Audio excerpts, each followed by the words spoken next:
All right, good evening. I'm sitting here by myself waiting for my pal Elizabeth Nelson to arrive. She's probably riding a sleigh through the snow. I think we're gonna have a little winter chat tonight. That seemed to be appropriate because the first big storm of the season is upon us, and it just seemed like it's a little too soon to like get into Christmas music. And I know it's Hanukkah going on, so we could maybe talk about that a little. But I think snow and winter uh, seemed to be a topic that you don't often hear it discussed in a musical context. So just wondered where that might take us.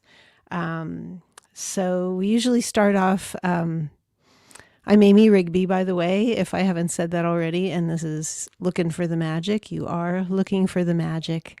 And we usually start off by talking about stuff we've been reading, listening to, watching, and any recommendations.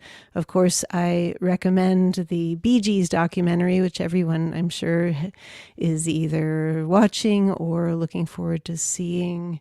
I had actually watched a documentary about them in England about 5 years ago. And this was way beyond that. I learned a lot about their musical process that I didn't know. I knew about all the early hits and then the sort of lull and then the whole Saturday Night Fever revival of their career. But it's really highly recommended, the Bee Gees doc. And also I'm just starting this book by Luc Sante, who some of you might know, the author of Low Life. And I was intrigued when I saw this cover. I saw this very vague, kind of random looking photo, and I was like, that is a picture of Tier 3, the club in Lower Manhattan where I worked as a coat check girl. It was a no-wave hotspot in the late 70s, and it was just kind of like a clubhouse. Oh, there's Elizabeth. Hi. Hey! Hey there. Oh wow. Sorry. Now I feel more like, oh, this is it. I see you, and I'm kind of know where I'm at. So what are we talking about? What have I missed? I just said you were probably pulling a sleigh through the snow and you were on your way. I recommended the Bee Gees documentary because I mean, I'm sure lots of people have already seen it or are wanting to see it, but it really is excellent if you haven't watched it yet. So that and then I was talking about this book by Luc Sante, which is essays about his early life in New York City, and I was saying that photo is a picture of Tier 3. That was the very obscure but deeply appreciated and important club that I worked there, and bunch of really important gigs. First Slits show in New York took place there. The Raincoats played there. Madness played there. All sorts of, and tons of New York bands as well. The DBs and the Ray Beats, the Lounge Lizards, James Chance. Anyway, so I'm just kind of giving a plug to Luke's book. I just started reading it, and he's such a great writer and observer, and so that's kind of where we're at. Oh yeah, and I feel funny because I feel like I'm on the wrong side of the stage from you. Usually we're the there we go. Yay! I know, I felt weird. I felt like I couldn't engage because I didn't know where to look. Yeah, no, I totally understand that. So now, yeah, this is better. But yeah, so we've got Elizabeth Nelson here. Hey. Looking for the magic. I have not I don't think I've seen the Bee Gees documentary. If I did, then I don't remember it. So I'll have to revisit it. It's brand new, because Oh, I okay. actually was saying I saw one some years back. I think it was a BBC one or something. It was made in England, and I learned a lot from that one. But this one was like had tons of revelations, and it was just really, it was well done. It was Cool. very moving, very inspiring, and that definitely check it out. I definitely will. I think the brothers Gibb are fascinating people. I love a lot of their music. I'm mostly familiar with the hits. Um, so I look forward to learning more about their whole career. I don't know. Do they talk about the sort of family dynamics, and like one of them was like the main writer talent, right? Wasn't it like Andy Uh, Gibb, and then oh you had no, the not at all. twins who Oh, were. you gotta no, you got a lot I I'm a nah, to I'm not. I discover shouldn't even here. pretend like I know. I know that there's like the really good looking guy, and then there's like the two guys who are kind of not as good looking, and Well, they all had a very distinctive look, and Andy, of course, was like a teen idol. He was exactly. a good bit younger than the three, but there's a lot to find out about them, and also just the hits that they wrote for other people that you'll just kind of be mind boggled by. Oh, cool. So it was a really good one, and kind of that did it for me for watching stuff this week. Nothing can really touch that so far. What about for you? I am reading a book called All Right, All Right, All Right by Melissa Mertz. And it is, and I think you pronounce her name that Oh, way. the one about It's, Dazed and Confused. yep, yep. Cool. It is cool. I love this movie. So I probably have seen it no fewer than 100 times Oh my to put a God. conservative estimate on it. If it's on TV, I watch it. Saw it when it first came out. I bought it on DVD. And I was obsessed with it. I just loved it. And so I'm a good audience for it because I kind of know all of the principal people who she's speaking to in terms of the cast and the production staff. There's a whole like sort of front piece of it where she actually talks to people in Linklater's life prior to the making of the movie. And like a lot of these friends of his from school or whatever are people who, characters are loosely based on, or they really help explain life in Texas in the 70s and, ratify a lot of the presentation of that night as being historically accurate. I mean, not that needed to happen necessarily, because I think one of the awesome things about Dazed and Confused is it feels relatable whatever decade you went to high school in. Sure. It's more about capturing this feeling of, being 15 or 16 and having sort of these kind of just not very monumental experiences, but maybe monumental at the time. And it's a bit of like a meditation on nostalgia as well. Which is something that I think about a lot in my writing, and how, nostalgia can be great. And a lot of people really latch onto it in terms of how they, sort of self-identify. But it also can be a little dangerous. And, it's like, and it's an interesting paradox with Linklater because, and I think I'm remembering this correctly with the book, when he was kind of thinking about making the movie, he was thinking about it from the perspective of wanting to think about the 70s as being kind of the worst time ever, or not the 70s per se, but just like high school in general is like the worst Right. time of a person's life. And yet everybody who went to see the movie was like, oh my God, this is the best movie. It reminds me of, whatever, like how great, like if you were from, if you went to high school in the 70s, like how crazy it was or whatever. And, like this kind of idea that, like the boomers really made a cottage industry out of nostalgia and kind of capitalized on that completely. And we're like, no, like time stopped with us. Like all the best music is from the 60s and we radicalized everything and our politics are great. And like none of that is, the music part might be true. But a lot of really bad stuff happened in the 60s. And so it's an interesting meditation in nostalgia in that way. But mostly it's like just a dishy tell-all about like behind the scenes shenanigans, because you got like a bunch of kids all hanging out like in a hotel. So I can't wait.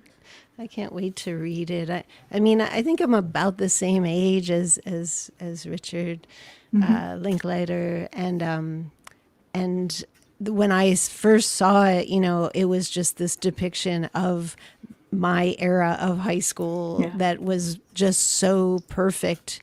It just didn't seem like any time had passed at all. We weren't like so drenched in that kind of retro like nostalgia and stuff. At that point it was kind of fresh to see the 70s depicted. It hadn't, not that much time had gone by, and so it felt like so perfect. And so all the types, all the characters, and obviously like I didn't grow up in Texas, but it was just like very, very accurate. And so anyway, I'm a fan of the movie, but nowhere near as like I don't know it anywhere as well as you do.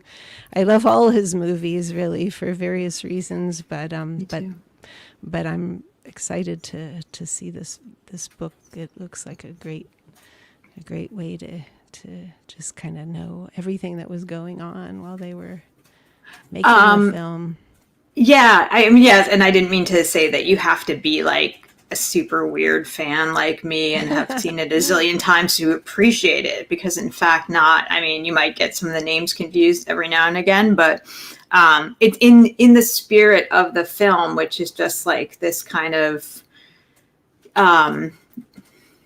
universally relatable sort of fun hangout film for like people who went to high school in the 70s, 80s, 90s. I assume that my nieces who graduated in the 2010s probably would find it relatable, like, hey, I know that guy, kind of stuff. Like it's one of these books that's just kind of a good hang. Like you can just like kind of marinate in just how much fun it is, because they just seem like they were having fun while they were making it. So it's really interesting. It's really good. And she did what seems like a ton of research, because those oral histories are super hard. I don't know if you've ever attempted one, but getting people to talk and then organizing a bunch of thoughts into a coherent conversation is I was sorry to interrupt. Oh, hey, no. I was one of the transcribers on Please Kill Me.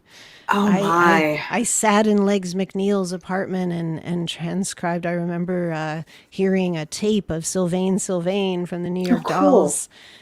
Just telling stuff and just like trying to type it all out. So Wow. that was such a. I mean that was such a massive undertaking, that book, and such a great example of one of those oral histories that really works. And with all those reprobates, just like voices telling the tales.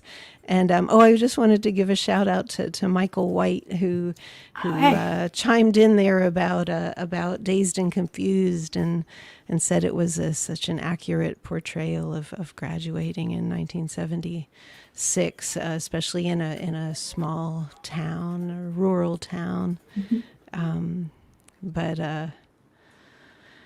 But yeah, so I'm it's great. I'm glad you mentioned the book. I definitely want to give it to myself for Christmas. Yeah, it's worth it. Worth it. Yeah, for sure.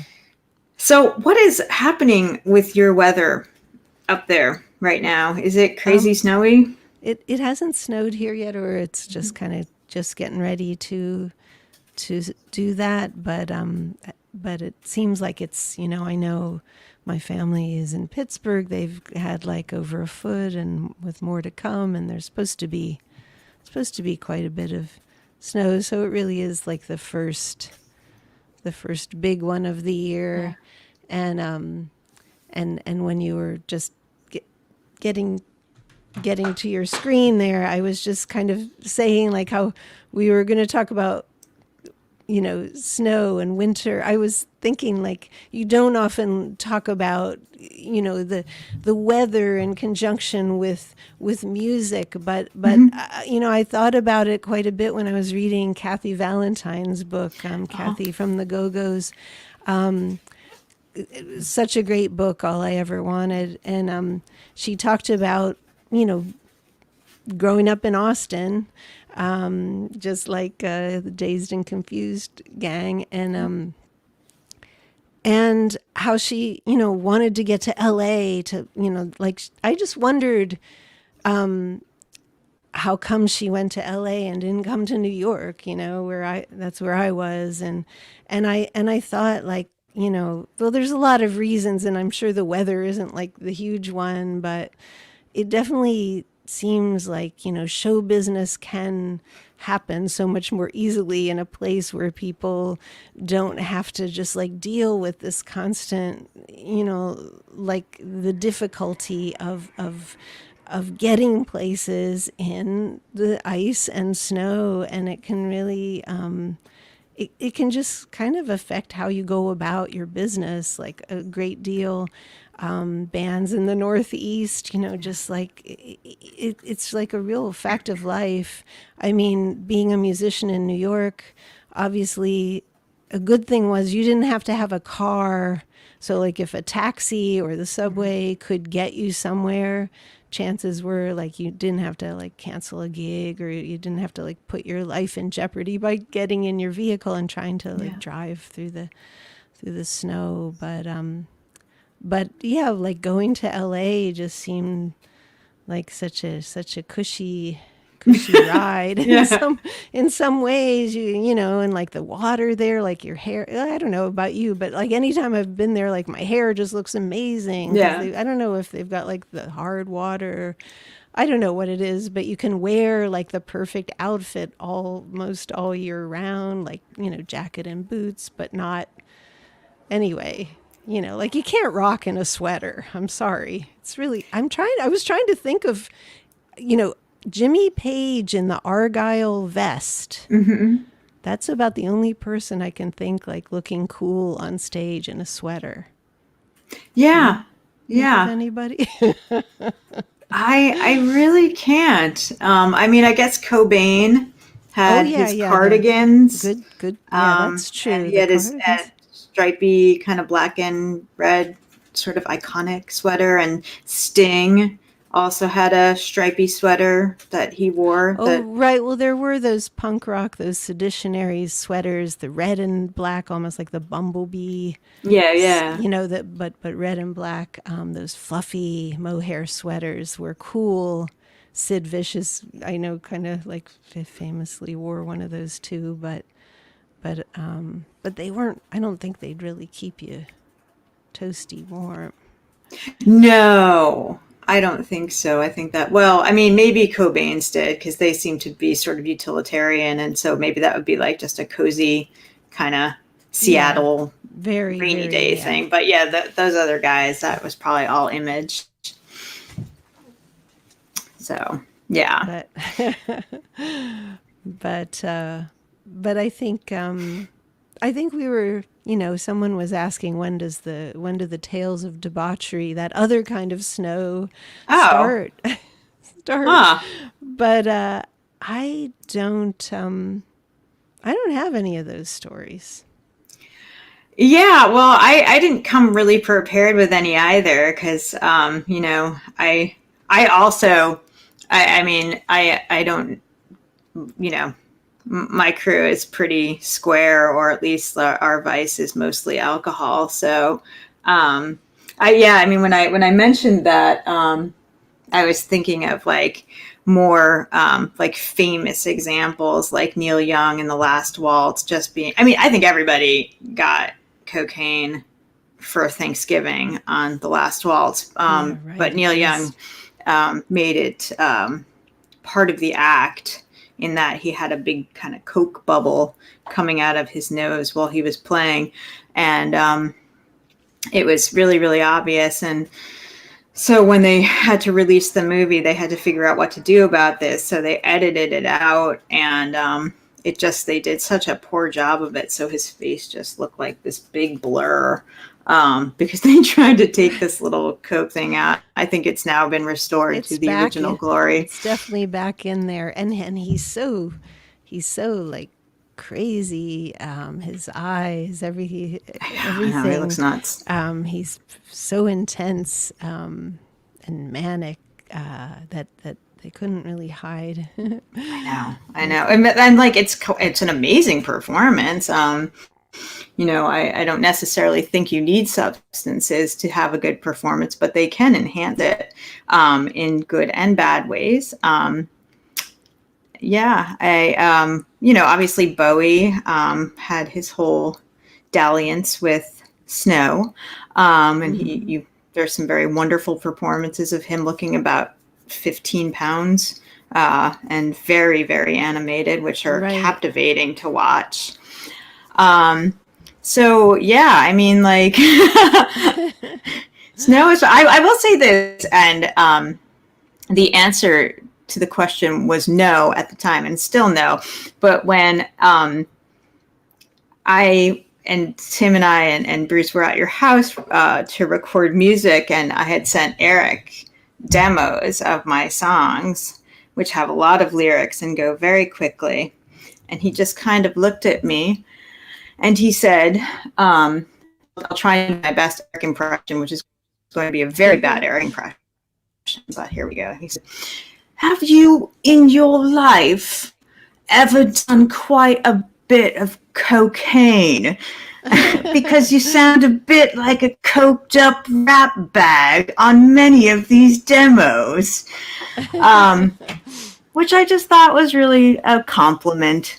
Wow. That he thought that my ability to spit that much verbiage out at such a pace was the result of being altered, but in fact, I was not using cocaine.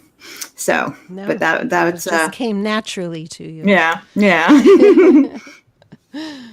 Well, I was thinking, just as the snow approaches, and that feeling that none of us have this year of like, well, the gig is looming, and you're not sure whether it's safe to get there. And have you ever had to cancel a gig because of the weather? Have you ever had to tough it out and get there through the snow and kind of like risk life and limb to do that? Not because of the weather. I think the only really like two examples that I might have is like going a distance in a really stupid way. Like we booked a show in Little Rock for an Oxford American event that when we were offered it, we're like, well, we can't turn this down. It's a huge Oxford American event. And I got to play Bill Graham and like actually set up the bill. So we got Wussy and my friend Eddie Pepitone, who's a great comedian. And so we really, really wanted to do it. So we drove all the way from DC to Little Rock, which is quite a distance. Long way. And we had to do it in like 2 days. And then I'm sorry to keep mentioning your husband, but we had booked a show with Eric like 2 days later in DC. So we had to drive back from Little Rock to get to DC to play with Eric. And so that was like just, a sort of heroic amount of driving. And then another heroic amount of driving was when we had booked a show at the Union Hall, and our backing band was out on tour with my bassist, who is got his own solo act.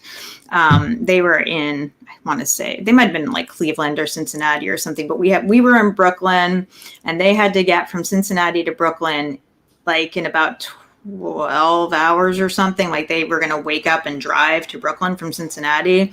And we said, okay, because they're young guys and we thought they're capable of doing anything. But in fact, like basic math and, that kind of physics thing of like distance and time, there's no way that you get to New York City from Cincinnati in 6 hours. I mean, short of like a wormhole of some kind. So like we're sitting in this practice space and we haven't practiced with them. And we're like, are they going to show up? They're probably not going to show up. What should we do? And we have this panic mode sit in, and we're like, okay, well, it was Bruce and Tim and me. So we had, half of an act, or a decent stripped down act, but half of a full act. And so we're like, okay, well, let's start thinking about what we're going to do. And they finally show up, and we had like 20 minutes of just kind of looking at each other and, playing a couple chords. And so, went back to the hotel, and we're like, okay, like rewrote the set list to like the basics and got on stage, and we were just like, okay, just play everything really, really fast. And that's what we did. And I'm not sure that anybody could really comprehend what it was that we were doing.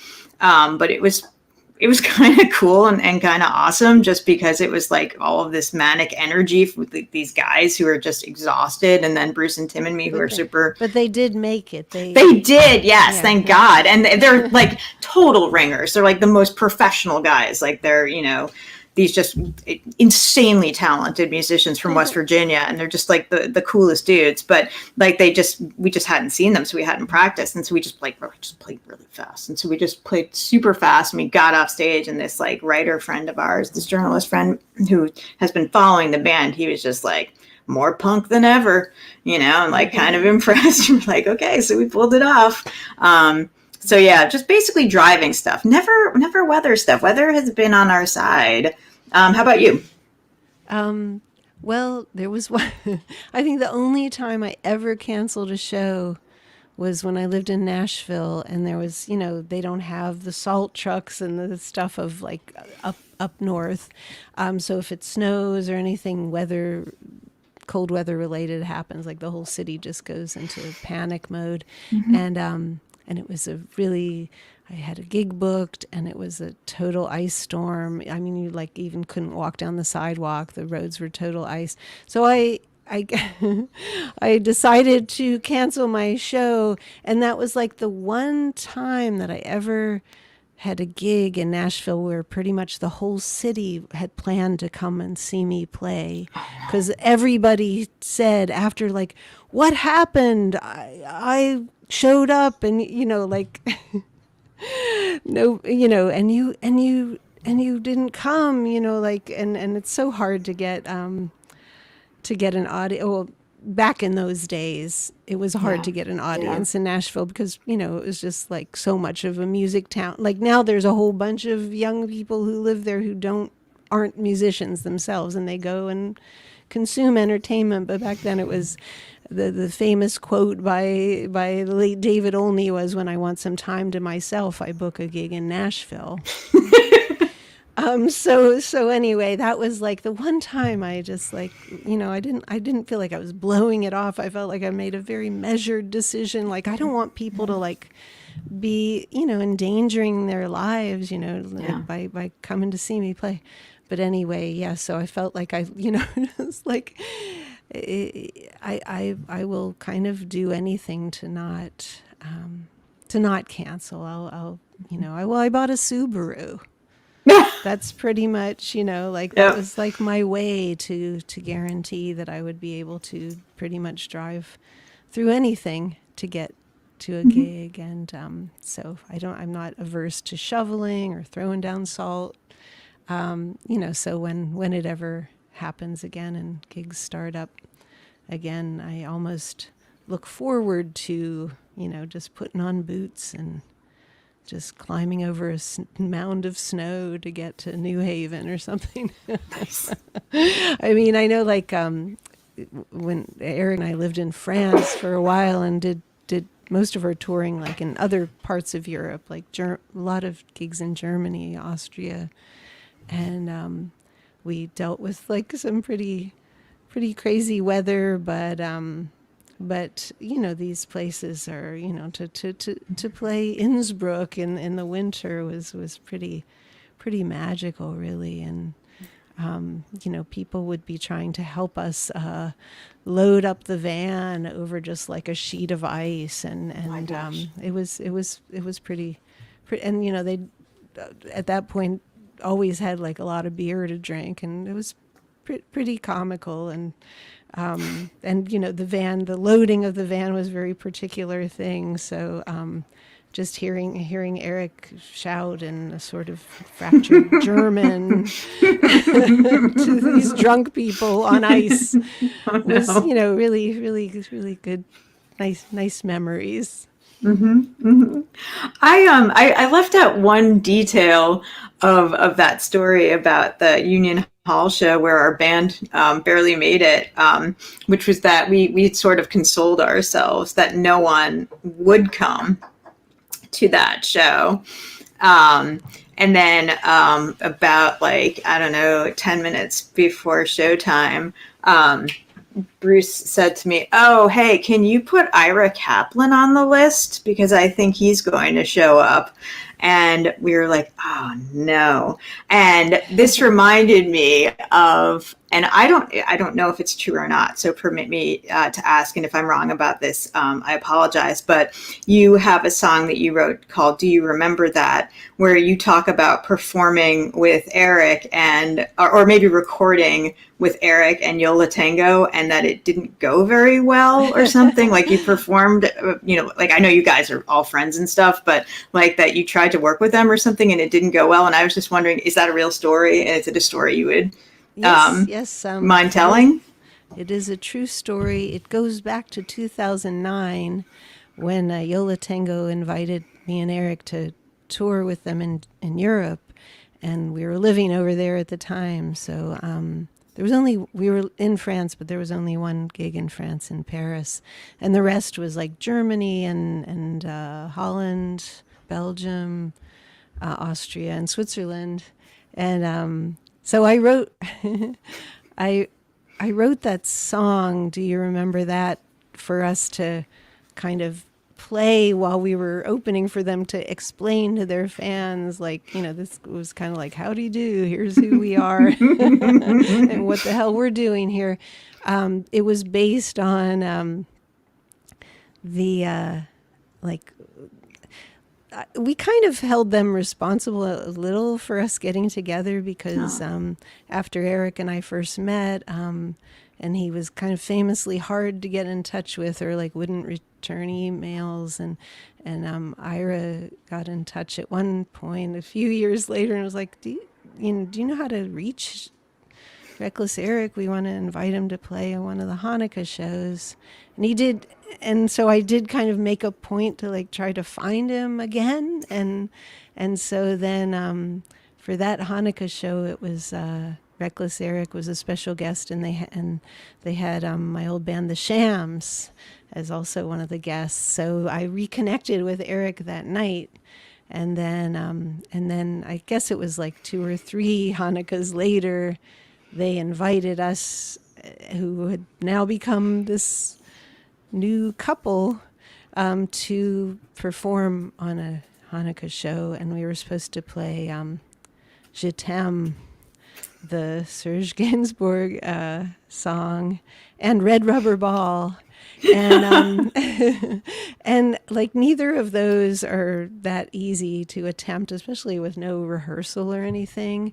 And I think we had like changed the key of Red Rubber Ball, and we're like, oh, it'll be fine. And then like Je t'aime was and like the marijuana didn't help. Like, I don't know, by the time we got up, and it was New Year's Eve, it just so happened that this Hanukkah show was on a New Year's Eve, and the crowd was just having such a great time at Maxwell's. And by the time we got on, I don't know, like we just left the stage to total silence. Oh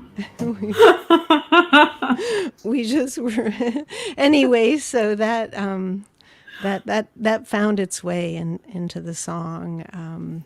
Because yeah, I said like that New Year's Eve they backed us up. We really fucked it up. Do you remember that? No, they do, no, we really fucked it up. They don't remember that because they invited us back on tour, but I think we redeemed ourselves, and they were, and this was a very wintry tour. It was November, December. And they were in a, needing to travel by bus. The distances were pretty great. They, to get from place to place, and we were in an ambulance that we'd turned into like a little camping van, and we were just like, speeding in the ambulance from Vienna to Switzerland, and I mean, Europe's not like the U.S. It's not as crazy, but the distances were pretty big. But we pushed it and sometimes slept in our camping car, and made it to all the gigs. And I think we did a good job. So I think we redeemed ourselves, and we never tried Je t'aime again. But we made Red Rubber Ball became like a real feature of our set because we figured out how to play it on our own, at least. But I don't think we ever attempted to do it with them again. Maybe someday. But I know they have their Hanukkah show coming this Friday as an online show. Just the one night. So the tradition continues in the 2020 form. So looking forward to that.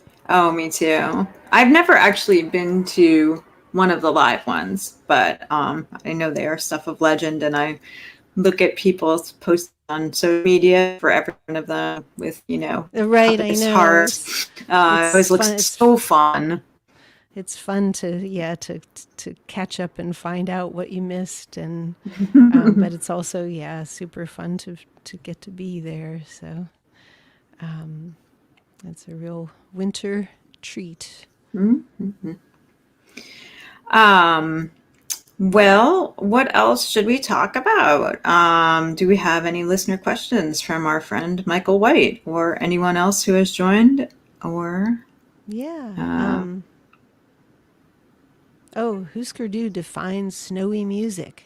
Mm-hmm. They don't look cool.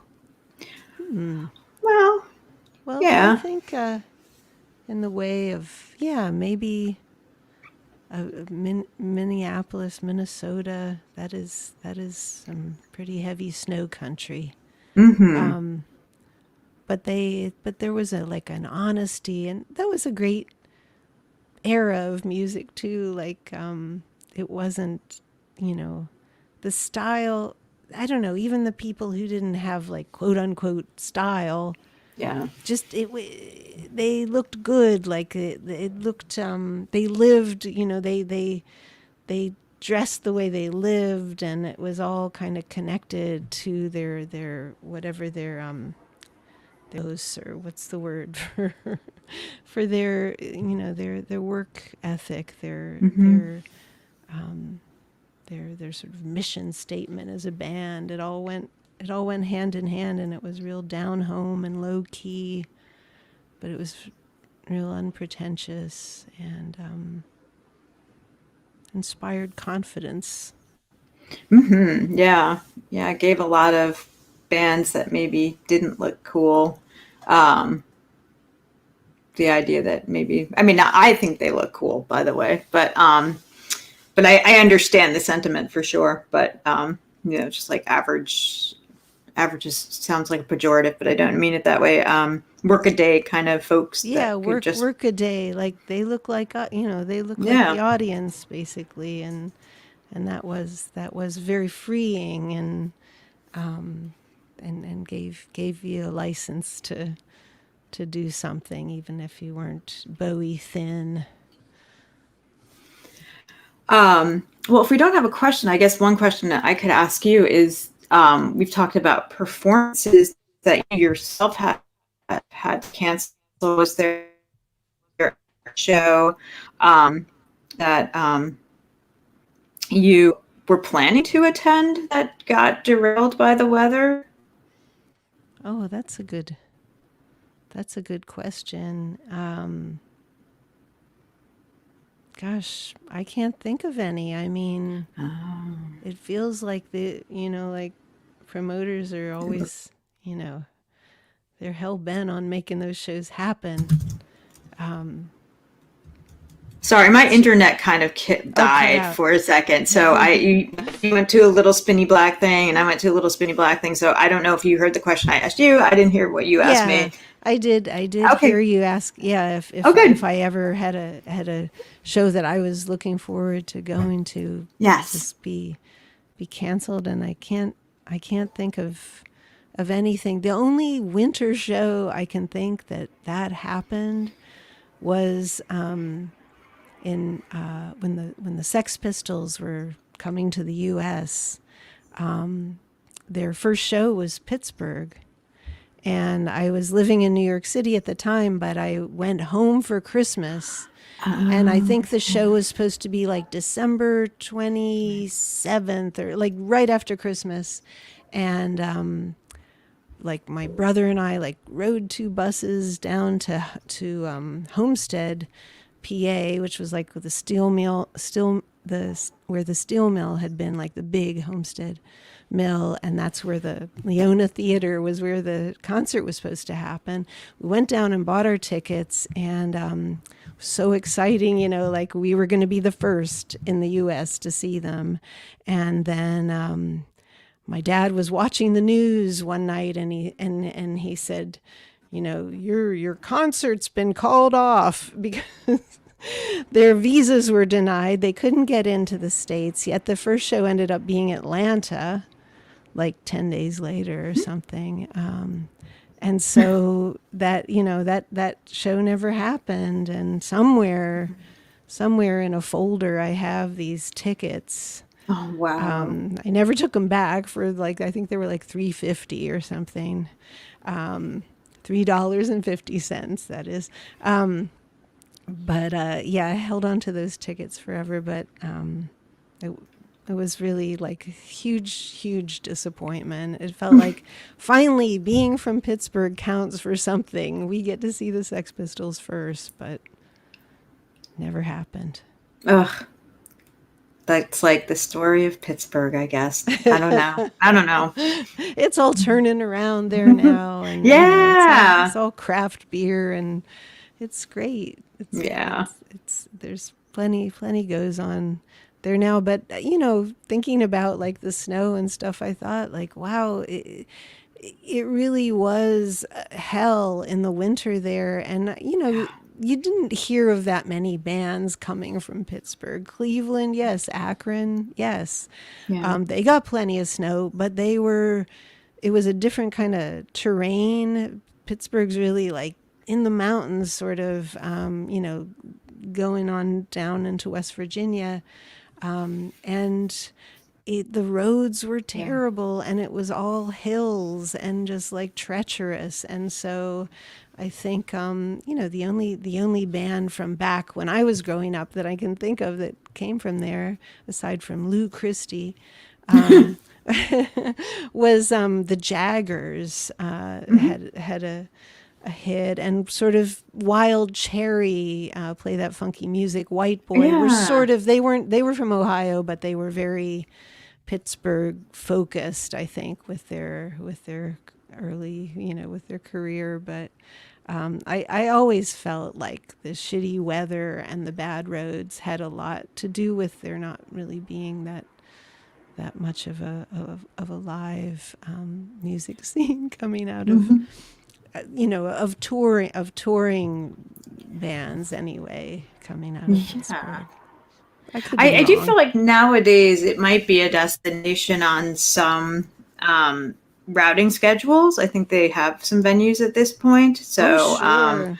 you Oh, know, I do, they like have, you're saying, they like have totally kind of figured a bunch out, because it seems like a really cool destination city to be able to play if you can make it through the weather. they had venues. They had a venue called the Electric Banana, and the promoter Johnny Banana, he was called, and he famously kept a gun on his desk, in his office. So,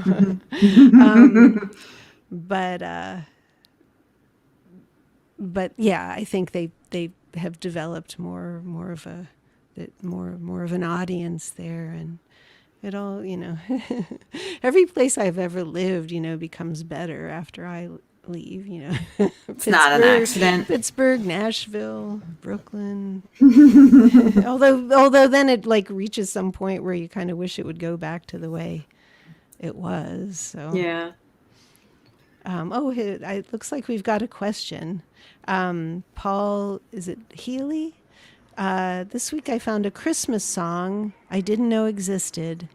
Thin Lizzy and Steve Jones and Paul Cook. The Greedies.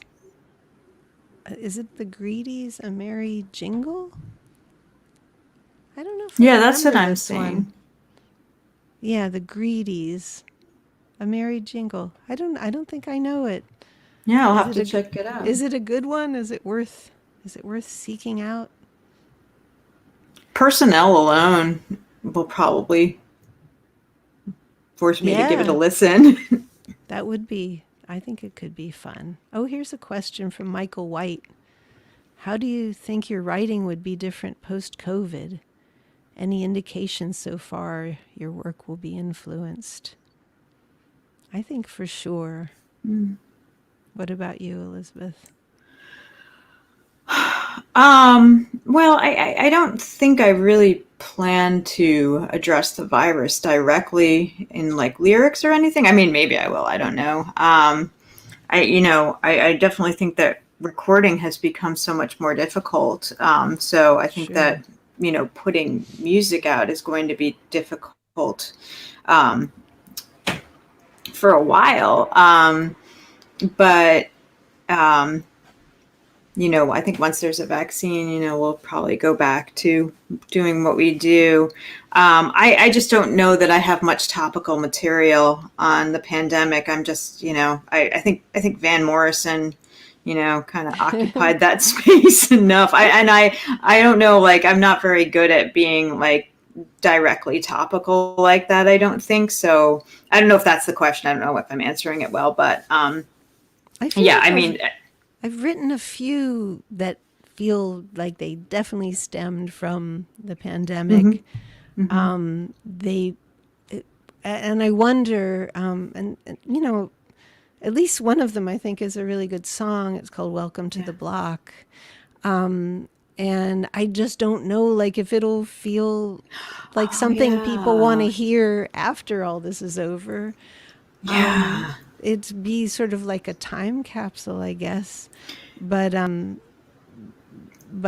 definitely I have written some COVID songs, and yeah, like I don't think I would ever, like, I wouldn't put them all together on a record and go like, this is my pandemic album, because I Yeah. just feel like who's gonna want to hear that after all this is over.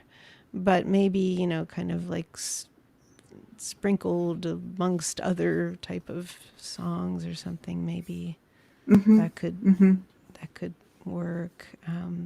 But do you? I mean, I feel like it's made me think about things in a different way, and also just like I've never used GarageBand, Yeah. never got into like since I've stopped using my 4-track Tascam Porta Studio back in the 90s. I never got that into like, home recording, but I've really been loving making demos and stuff in GarageBand, just doing stuff on my own, and like Eric's in his corner doing stuff on his own. And yeah, I think maybe that feeling of sort of kind of going quiet and being being on your own and stuff can rather than the sociable aspects of music where you're, calling up a drummer or, somebody to Yeah. come over and play with you. That time just spent alone, I think it'll have something on. He's saying not exactly topical, but have you had a different attitude?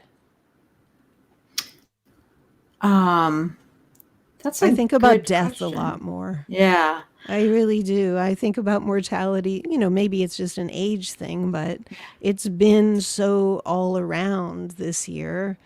Yeah. I mean, it could be a bummer, but I don't approach it that way. It just feels like it's there, Hmm. and it's part of life, more than ever. It feels like so. Yeah. I mean, I guess I think about safety a lot more. As I say, yeah, I'm like, yeah, it hasn't, I certainly have written during the pandemic, maybe even written more than usual because there's so much extra time. Um, but, um, I guess in some ways, my songs are always kind of political and deal a little bit with cultural phenomenon, but it's again, I feel like it's just not as direct. I know he's not asking that question. Yeah, I mean, I don't know anybody who's going to walk out of this and just be like, no, I'm exactly the same person I was, on March 2020. I think we're all going to be like totally just, like wandering into a new planet of some kind. So yeah, I will definitely see what it's going to feel like to go back into a studio if there are studios, and how to feel safe in a studio, um, and what that will sound like. And a lot of times, the attitude that you bring into the studio and the attitudes of people around you translate into the recording. I know that sounds kind of like hippy dippy or whatever, but I do think that it's like if there's tension about stuff, like that translates to tape, and so if people are feeling, weird or tense or whatever about post COVID stuff, like you might hear that. Um, so that's another answer.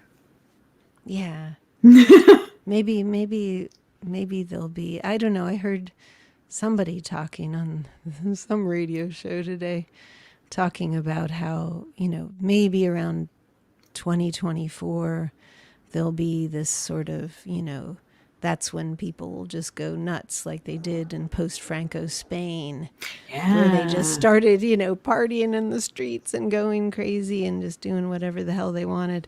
And this person was predicting that there will be that. And I'm like, fuck, I'll be like 65 then. I mean, like, am I just going to be too tired or kind of like, well, that's not for me to do, like, that's like at that point, like, am I really going to be like waving around, a bottle of vodka and snorting a bunch of cocaine? I mean, it just doesn't seem that appealing. I think I'd rather be like climbing up, onto a mountaintop or something and just appreciating nature, which is what I Yeah. do, which is what I Yeah. do now. So maybe that's the aspect that will find its way in to music, is that appreciation of the natural Yeah. world, which I just kind of denied or just didn't have access to, like, for all my years of city living. Hmm. Hmm. So and finally it finally sinks in and starts to feel like, well, this is what really, is like the nourishing stuff, even going down to New York City to get those hits of being in an urban environment that just doesn't Yeah. feel like something I really Yeah. am doing that much right now. So, Yeah. but, Yeah. well, I guess I remembered that last week someone gave it, like, we had this song assignment and I totally forgot about it. Remember how we were going to write a Hmm. 2-chord song? Did you, Yeah.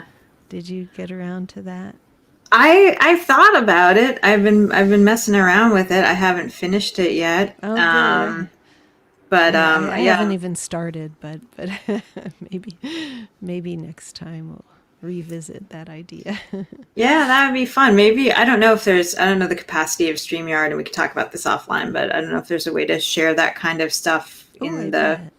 in the pod. I That bet might be there fun if is. it's good. If it Right. sucks, No, no. don't want to. But I guess we'll just reconvene next week. And Hmm. this has been Looking for the Magic. Don't forget to subscribe. Um, you know, and tell your friends to come along. And thanks for Yeah. listening. Thank you.